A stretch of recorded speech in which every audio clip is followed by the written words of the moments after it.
So we continue with these mandated disclosures that we're required to disclose. And now we get into some material facts that have to be disclosed. Now, in the previous hour, we were talking primarily about material defects. Y'all, obviously, we have any defects, known defects, have to be disclosed. But now we're talking about material facts. So what's the difference between a material fact and material defect? Well, a defect is something more physical, the way I see it. There's something physically wrong with the structure, the house, maybe something to do with the property, but there's something defective about the property, the home, the house, whatever. Material facts are things that could have a negative impact on the property. There's nothing physical about it. But it could create problems with the property, either in terms of maybe creating a loss in value of the property, creating a situation where you have diminished use of the property, can't use it the way you're intending to use it. Things like that. These are material facts, and we're going to look at just some examples of these. And a lot of material facts really kind of goes back to that police power. If you recall in an earlier chapter, in fact, what we're looking at right now, and this should be in your book as well, these things we've already talked about in a lot greater detail. Not going to get into the details, for each one of them right now again, because we've already been over them. But all of these could be considered material facts. Not necessarily are, but again, could be. For example, zoning laws.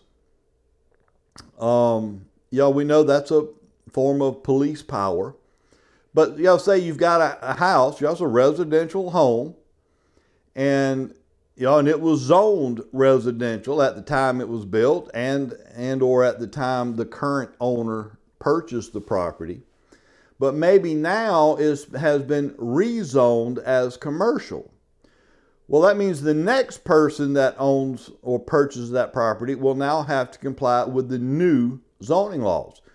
So the person buying it at this point should not have intentions of living there, because now they can't use it for residential purpose. Got to use it for commercial. That's a material fact, right? That changes the use of the property, what you can do with the property. So obviously, assuming you have knowledge of that, and I will tell you, if it has been rezoned, then you should have knowledge of that. Building codes, another example of a potential material fact. This kind of gets back to the permits that we were talking about in the previous hour. We know if a homeowner is going to make any additions to the property, renovations to the property, there are a lot of things that you may want to do, but they require a permit. Again, this does not mean you can't do whatever you want to do with your property.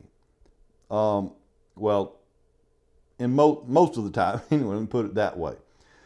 Because see, here's what you need to understand about the permit and that process that you go through to get a permit.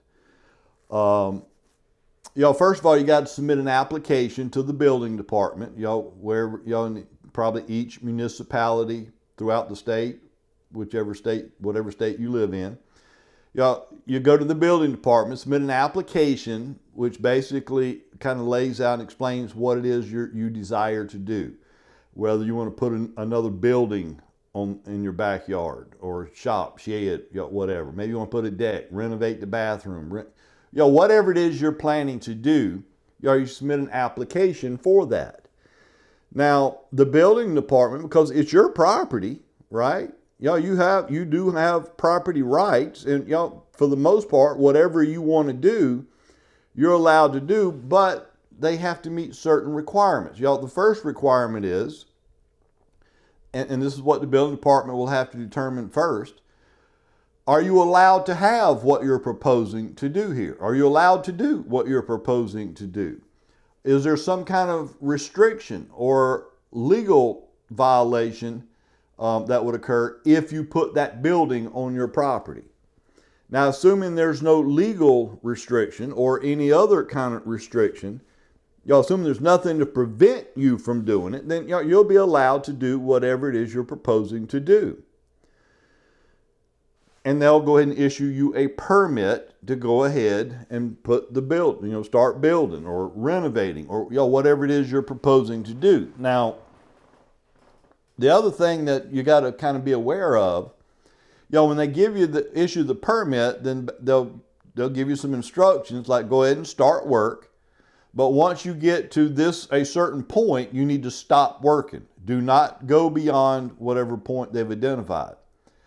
And once you've notified us that you've got to that point, then the building department will send a building inspector out to inspect the work that's already been done.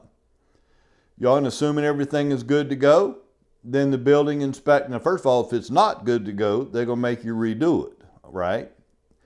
Because it has to be completed to code. You got to meet, there are building codes. That's what they're talking about here. The codes ensures safety, right? But assuming everything is proper, then they'll say, all right, start building some more. Now, once you get to this point, you need to stop again. Let us know. We'll come out and inspect what you've done to this point. And they'll just keep doing that all the way through the process. And again, that's to make sure that whatever it is you're doing is compliant with the building codes. All right. Now, why does this matter for you and I as a real estate agent?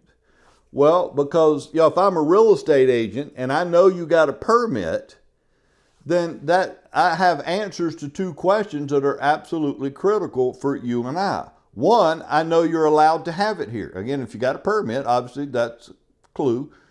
You are legally entitled or allowed to have whatever you've done here. It also tells me that it's been inspected by a building inspector and it was built or meets building code requirements. Now I know whatever you have here is safe. It's not going to crash or fall down, hurt somebody, or God forbid, kill somebody. So that's why having a permit is so important.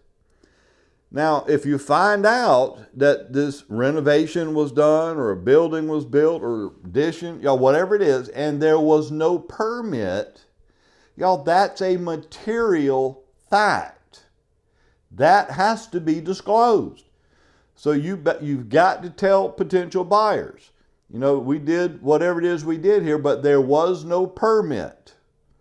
And then there are some actions, there's considerations you can take as a result of that. But I'm not going to get into that right now.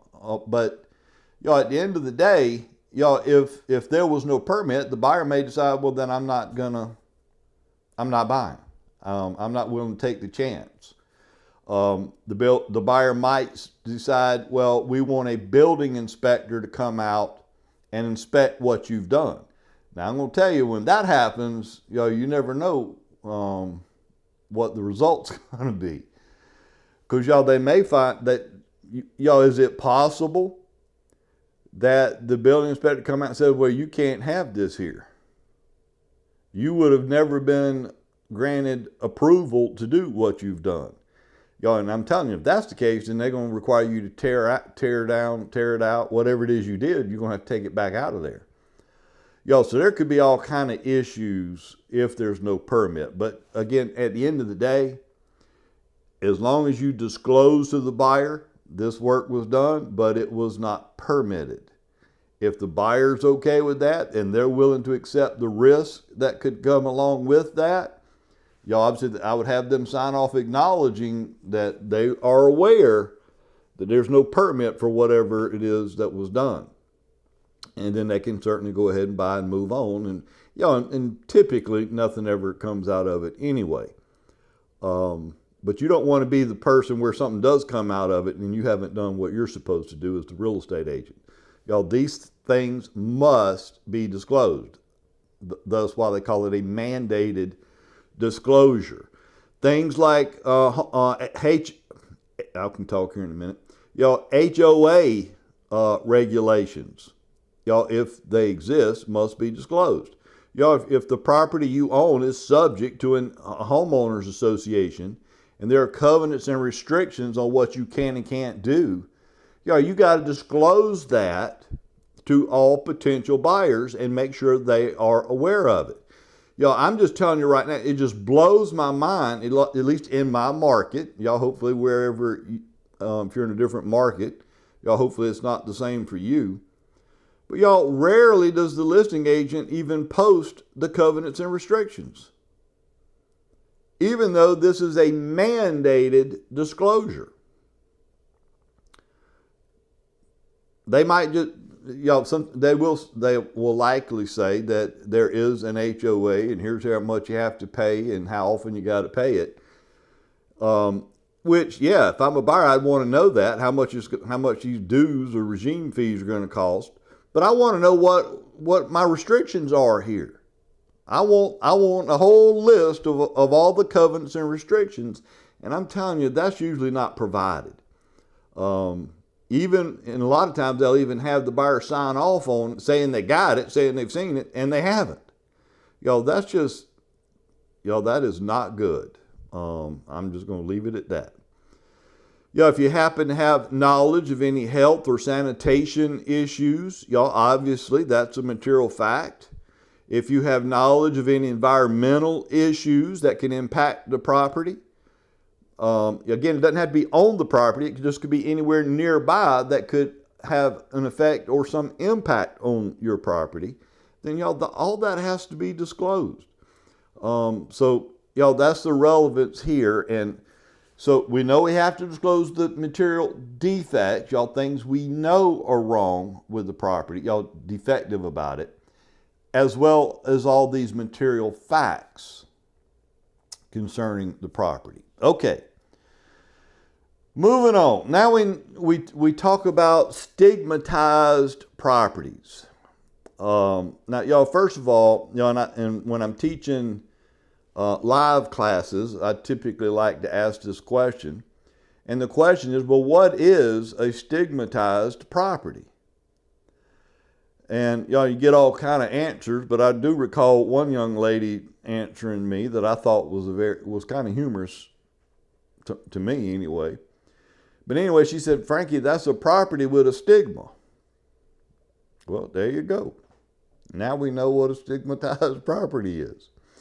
All right, we get the brightest and the best. Praise God. Thank you, Jesus. All right. What is a stigmatized property? A stigma is something that is basically psychological. It's something in your mind or in his mind or her mind or whatever. A stigma is not something that is physically wrong with the property, or with the dwelling, with the structure. There's nothing physically wrong with the property. It's just that there may be something that has occurred or happened in or around the property that could create an issue in some people's minds to the point where they don't want anything to do with it. No, I ain't living there. In fact, I ain't even going in there. It's a psychological issue. That's what a stigma is. Now, there could be many examples of a stigma, okay? And we're going to talk about these examples. In fact, probably the most common example is, if someone has died in the house. If at least for some people, if they find out that somebody died in the house, could that keep them from having any desire or wanting to purchase the house? Absolutely. I'm telling you they are. There are a lot of people that think if they find out somebody died in the house, well, I ain't even going in the house, much less buying it and living there. I ain't going in there. Again, there's nothing wrong with, just because somebody died in the house does not mean there's anything wrong with the house. That is not a material defect, okay? But it is a stigma. Now, why is it a stigma? And I get this a question a lot. Why is it considered a stigma and not a material fact? because with the stigma, y'all, what's a stigma to me may not be a stigma to you, or vice versa, right? Y'all, the fact that somebody died in the house, y'all, as long as they clean up any issues there, clean up the mess, make it clean, then I'm probably not going to care. Not going to bother me. But for you, that might be completely different. You might think, there ain't no way, I ain't going in that house. Y'all, so again, it's not necessarily a material fact, because it's not a fact. What's a fact for me is not a fact for you. Y'all, that's a stigma. It's something that is psychological. So that's why we call that a stigma. And y'all, there's some other examples that we're getting ready to look at here. But let's go ahead and address this question right now, and I promise you this will be a question you'll get on the state exam. And quite simply, do you have to disclose known stigmas? And the answer is no, you do not. You do not have to disclose stigmas, but there is a caveat, and you better remember this caveat. And the caveat is unless you're specifically asked the question. Now, let's discuss that here. In fact, let's look at a scenario, because y'all, you can get a lot of questions, quite frankly, in this area. So y'all, we need to make sure we clearly understand this. But let's look at a scenario. Y'all say, I list a house for sale. I'm the listing agent. I list it for sale, and at some point after I've listed it, I now learn or discover that right next door to this property is a sex offender.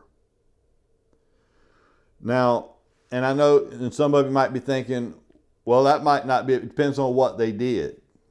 And I would agree. I think it depends on what they did. Because y'all, I'm going to tell you, y'all, there are people that are on that sex offender registry that, in my opinion, should not be there. That should not be a lifelong penalty. Y'all, because what they did was just, y'all, I'm not going to get into specifics, but y'all, it just, to me, it wasn't even a sex violation. It's just, y'all, anyway. Y'all, it doesn't take a whole lot to get on that sex offender registry. I'm just going to leave it at that. So I get it. It depends on what they did. But let's just say in this scenario, and for this example, this person is the worst of the worst. Y'all, this is a horrible person, given what they did. Y'all, we'll just leave it at that. But that's who's next door to this property. And then wouldn't you know it, as luck would have it, y'all, here comes a buyer's agent, obviously with a young couple interested in buying the property. They like the property and they want to make an offer on the property. And then I also find out this young couple also has 2 small children. Well, do I disclose, because I know who's next door? I know there's a horrible person living next door. Do I disclose that to the buyer and or their agent, that the sex offender's next door? And the answer is no. Do not. Now, I know that has probably got some of you outraged. Well, I'm going to tell them. That's just not right. They have a right to know, and I'm going to tell them. Yeah, I get it, but I'm telling you right now, you're about to get yourself into some legal trouble. Y'all, the law says you do not have to disclose it. Now, having said all that, could I go back to my seller and say, look, seller, the people that are getting ready to make an offer on this house is a young couple with small children. Now, me and you both know who's living next door. This is a very dangerous situation. And I would feel better if we disclose to them who's next door before they buy this house. Y'all, first of all, you better make sure before you disclose it, your client better agree to it, because this is not a mandatory disclosure, not a stigma. Okay? So you don't have to disclose stigmas. And if you do disclose it, would that have a negative impact or hurt your seller? You bet it will. Yep. In fact, they might not even be able to sell their house, much less for the price they want to sell it for. That'll have a really serious impact on your client.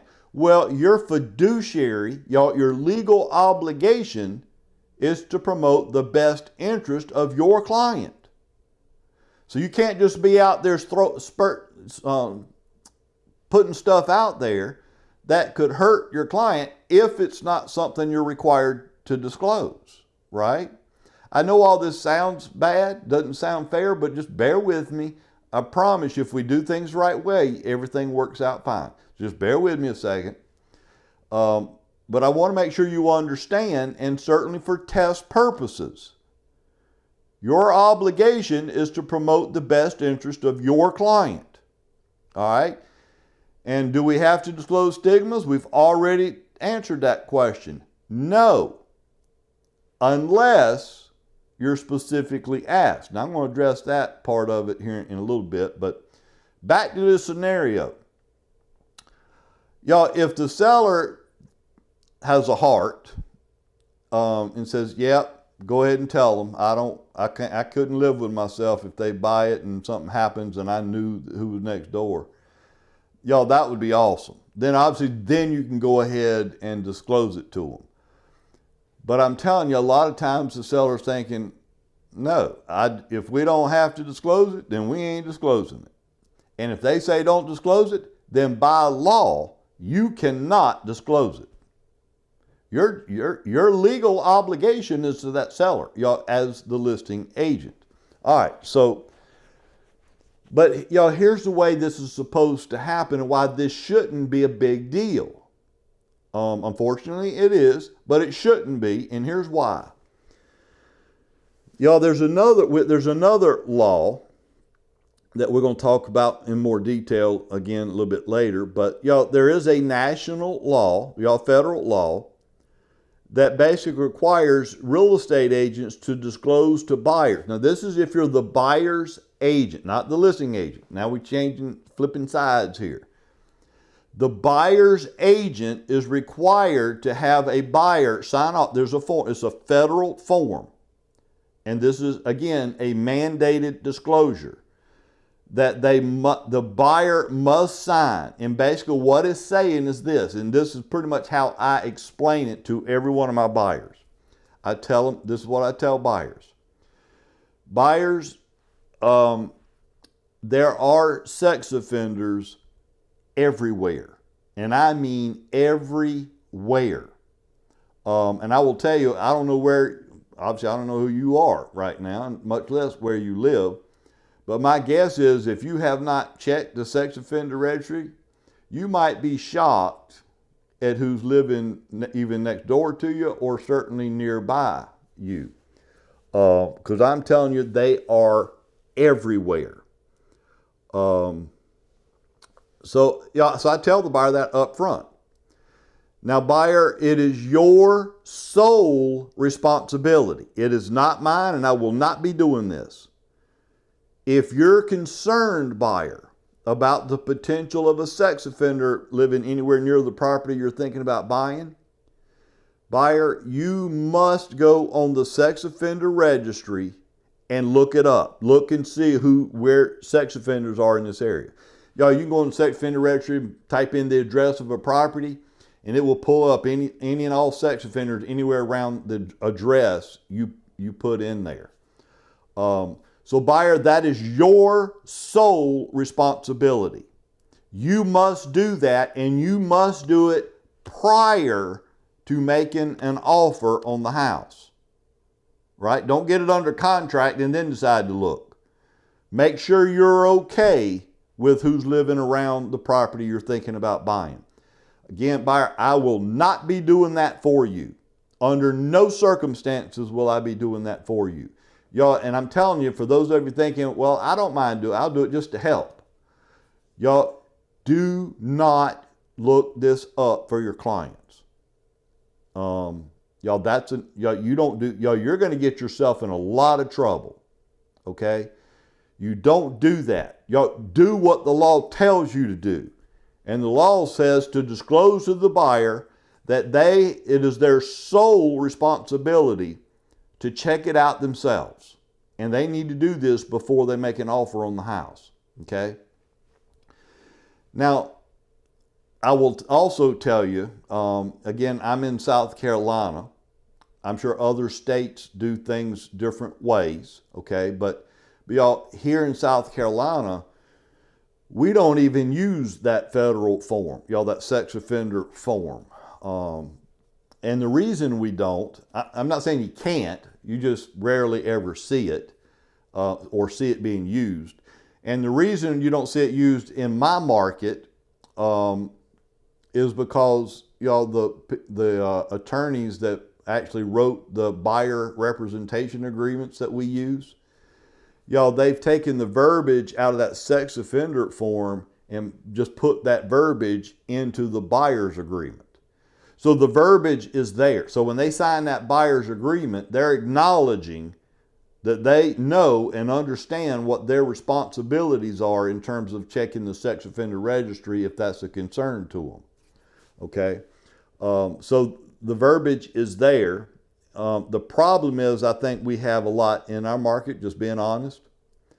Y'all, there's a paragraph in that buyer's agreement that talks about that, but we don't go over it with them. We don't go over it with them typically at all. And that's a shame. That's a shame. Because, y'all, you know as well as I do, and if you don't, I'm just going to tell you, y'all, a lot of times, in fact, most times, clients don't read what they're signing. Now, that's not to say they shouldn't. But they just don't. They're going to sign whatever you tell them to sign because they trust you, that you're going to take care of them. You're not going to lead them into a situation where they could be harmed or hurt or whatever. And so I get it. But y'all, nobody should ever sign anything if they haven't read it and know what they're signing. That's going to be the legal issue in a courtroom. But at the end of the day, y'all, we have to go over this. Talk to your clients about it so that they understand their situation. Now, so if I'm the listing agent representing the seller, and I know the buyer's agent is doing their job, they should have already had that buyer sign that document, and the buyer should have already done their due diligence and checked the Sex Offender Registry.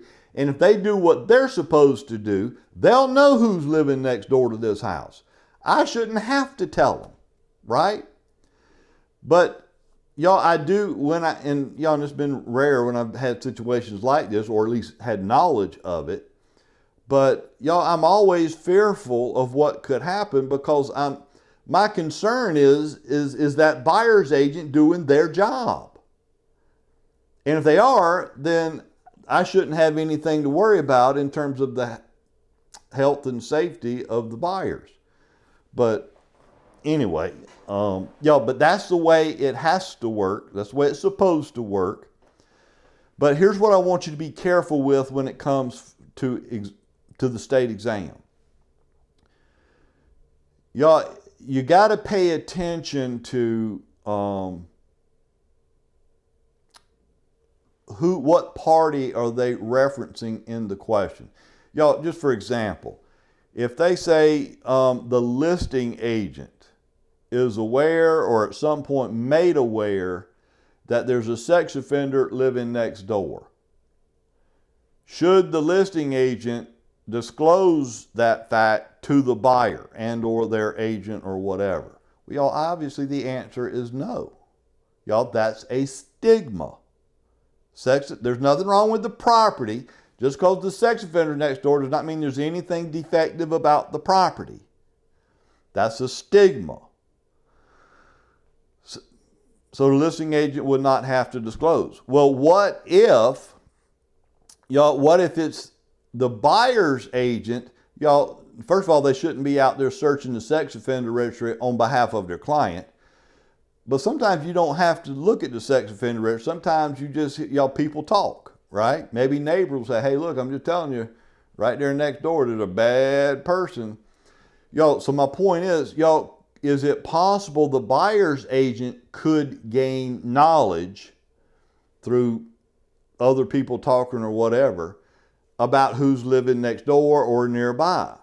Yes. Well, at that point, does the buyer agent have to disclose to the buyer who's living next door? Yes. Well, wait a minute. Why does the listing agent not have to disclose stigmas, but the buyer agent does have to disclose it? Well, here's why. Because if you're the buyer's agent, that buyer is your client. And one of your fiduciary duties. Now, first of all, let me back up a little bit. This is assuming the buyer is, in fact, your client. You have an agency relationship with them.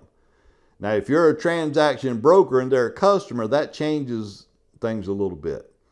But if they're your client, one of the fiduciary duties you owe your client is full disclosure. You're required to disclose anything and everything you know to your client. So as the buyer's agent, if you gain knowledge of this sex offender, then you would have to disclose it. But if I'm the listing agent, I don't represent the buyer. I don't owe the buyer fiduciary duties. I do owe fiduciary duties to my seller. And assuming the seller said, Frankie, do not disclose it, then I can't disclose it. Now, remember in this definition, or when we were answering the question, can you or should you disclose stigmas? Again, the answer is no, unless you are specifically asked. Now, let's talk about that second part there. So if I'm the listing agent and the buyer's agent or the buyer, either one or both, they ask me, Frankie, do you know if there's a sex offender next door? Now I have to answer the question. I have to answer that question because I do have knowledge and I have to answer the question truthfully. I do not have to volunteer the information, and I won't volunteer it without the permission of my client, the seller. But if they specifically ask the question, now you have to answer it. Now, I know some of you are already thinking right now, I'm not going to say who's living next door, but I'm going to say enough or insinuate, maybe say, better be checking out over there. Trying to get them to do what, you're hurting your client. You know that's wrong, okay? You're going to have some legal issues with your seller client when you start doing stuff like that. All right, but hopefully all that makes sense. Hopefully we're happy with that. But that's stigmatized properties. And now we get into last thing we talk about in this module is Megan's Law. And again, this is dealing with the sex offenders. But the reason we have Megan's Law, several years ago, there was a young couple with two small daughters. They bought a house unknowingly right next door to a sex offender. And they had not lived there that long before the sex offender abducted one of their daughters. The daughter's name was Megan Kanka. Raped her and killed her. Terrible. I couldn't even imagine as a parent having to deal with that. But it happened. And I'm sure we've all seen, occasionally when things like that happen, it just blows up. It goes national. It just becomes a huge cry. The whole country is furious and up in arms over stuff like this. And that's what happened in this situation.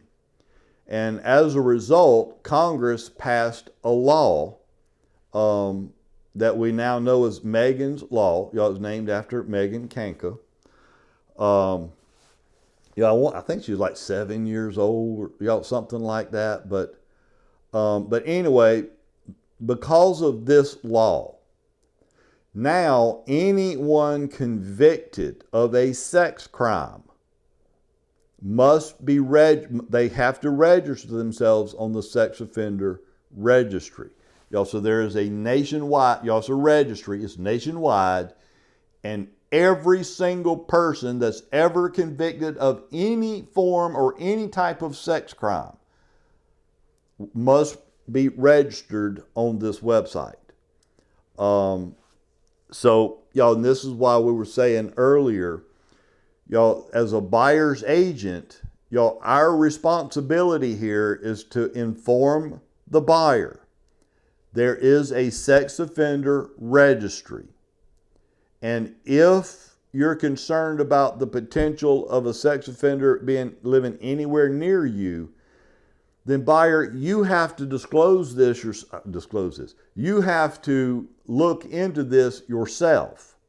You have to go on the registry. I will not be doing this for you. Do you understand that? Then please sign here acknowledging what I just told you. And so if the buyer's agent is doing their job, this should never be an issue. If the buyer's agent will do their job. You got to do this. One, it's a legal requirement. But, life and death is at stake here. This could be a terrible situation. So, make sure that they sign off either the sex offender form, which is, again, a national form, or in the buyer's agreement. Probably most people have it in their agreement. They've just taken the verbiage out of the sex offender form and put it in the buyer's agreement.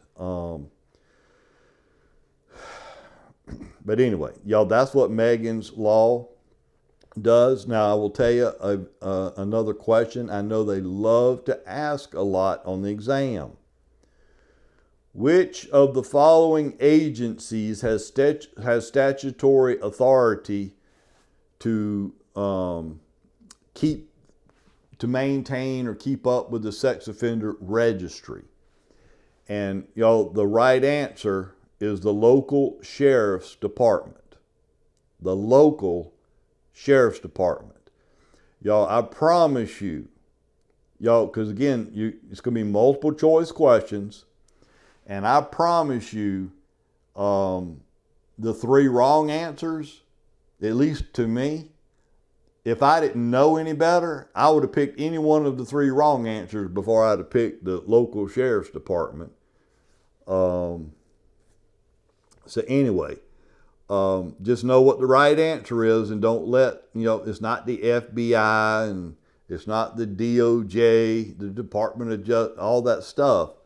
It's the local sheriff's department. They're in charge and responsible to maintain the Sex Offender Registry website. Okay? All right, so there's your mandated disclosures. Not a very big chapter at all. So let's see how you're doing this quiz, and then we'll move on into the next module.